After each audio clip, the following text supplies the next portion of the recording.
Police আমাদেরকে 10 minute একটা সময় দেয়, কিন্তু 10 মিনিট পার হওয়ার আগেই পুলিশ আমাদের উপর জলকামান নিক্ষেপ করে। আজ পর্যন্ত দেখেছেন যে পুলিশ কোনো সময় দুই রকমের জলকামান নিক্ষেপ করে। শুধু জলকামান না, 5 আগস্টের পরে এখন পর্যন্ত এতগুলো সাউন্ড গ্রেনেড পুলিশ মারে নাই। আজকে যতগুলো সাউন্ড গ্রেনেড মারছে, আমার এখানে মারছে, পায়ের এখানে মারছে, কয়েক জায়গায় মানে লাঠিচার্জ করার পর আমাদের সবাইকে লাঠিচার্জ করে সরাইয়া দিছে। এখন পর্যন্ত আমাদের 13 জনকে আটক করা হয়েছে।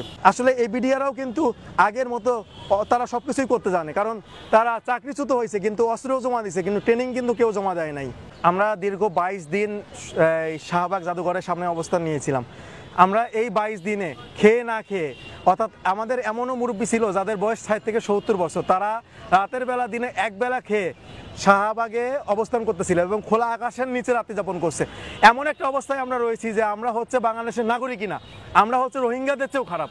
কারণ বাংলাদেশের সরকার মনে করছে যে আমরা আসলে রোহিঙ্গা, আমাদের কোনো মূল্য নাই, এই লোকগুলার কোনো মূল্যই নাই।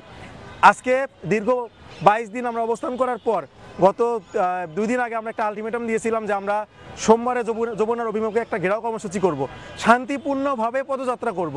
আমরা যারা আছি, বিডিআর সদস্য যারা আছে, তারা সুশৃঙ্খল বাহিনীর লোক, তারা শান্তিপূর্ণভাবে পদযাত্রা করতে গেছে। তাদের পদযাত্রায় আমরা যখন শাহবাগ থেকে ক্রস করি, শাহবাগে আমাদের বাধা প্রদান করা হয়েছে। এরপর শাহবাগ থেকে যখন আমরা মৎস্য ভবন যাই, সেখানেও একটি পুলিশের ব্যারিকেড ছিল, সেটিও আমরা পুলিশের ব্যারিকেডটি ভেঙে আমরা সামনের দিকে যাই। এরপরে আমরা কাকরাইল মোড়ে শান্তিপূর্ণভাবে পুরো রাস্তায় বসে পড়ি।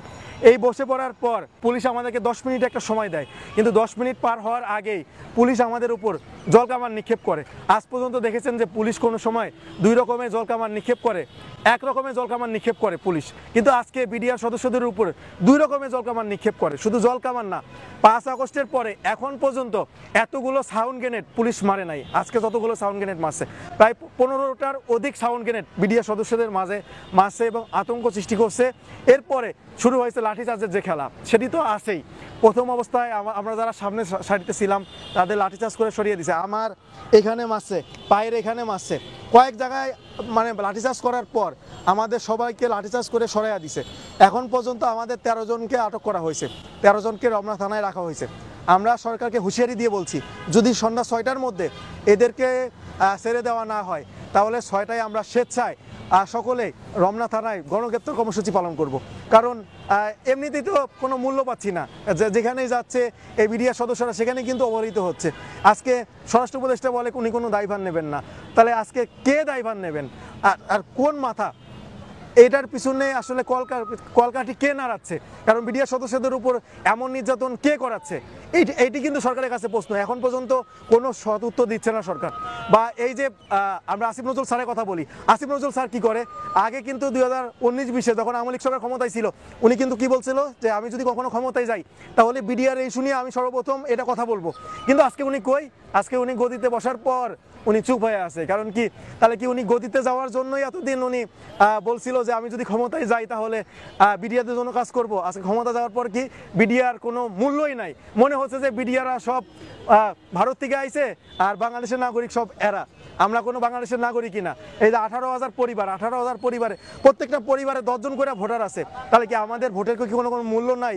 সরকার কি মনে করতেছে যে আমাদের বাদ দিয়ে তারা সবকিছু করতে পারবে? আমরাও তো দেশের নাগরিক।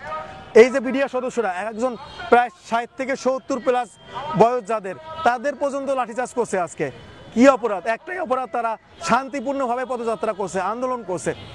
এই যে 16-17 বছর বিডিআর সদস্যরা অনাহারে অর্ধাহারে ছিল, কয়জন সুশীল সমাজের লোকেরা এইসব পরিবারের খোঁজখবর নিয়েছে? এমনও অনেক পরিবার আছে যারা একবেলা খাইতে পারছে, এমনও অনেক পরিবার আছে যারা দিনে খাইতেও পারে নাই। আর আজকে প্রায় 30 জনের অধিক আমাদের আহত হয়েছে। এখনও আহত কত পরিমাণ হয়েছে সেই হিসাবটা এখনও করা হয় নাই, কারণ অনেকে চিকিৎসা নিচ্ছে ঢাকা মেডিকেলে, আশেপাশে মেডিকেলগুলোতে চিকিৎসা নিচ্ছে। একুরেট এখন পর্যন্ত কতজন আহত হয়েছে সেটা বলা যাচ্ছে না। কিন্তু আমরা সরকারের কাছে একটাই আবেদন করি যে আপনিও নির্যাতিত হয়েছেন, আপনিও আওয়ামী লীগের সময় কিন্তু মামলা খেয়েছেন, আপনি কিন্তু বোঝেন যে মামলা খেলে বা পুলিশের নির্যাতন করলে কি অবস্থায় হয়। আপনিও কিন্তু সিঁড়ি দিয়ে উপরে ওঠার পর এখন দেশের প্রধান উপদেষ্টার দায়িত্ব পালন করছেন। আপনাকে একটা কথাই বলি, এই বিডিআরদের দিকে সুনজর দিয়ে তাকান। যদি বিডিআরদের দিকে সুনজর দিয়ে তাকান তাহলে কিন্তু এই মানুষগুলোর দোয়া আপনার উপরে সবসময় থাকবে। আর এমনটা ভাইবেন না যে আসলে এই বিডিআর সদস্যরা আজকে অবহেলিত, সুশৃঙ্খল, এই জন্য কিন্তু পুলিশ বাহিনী কোনো কিছু বলে নাই।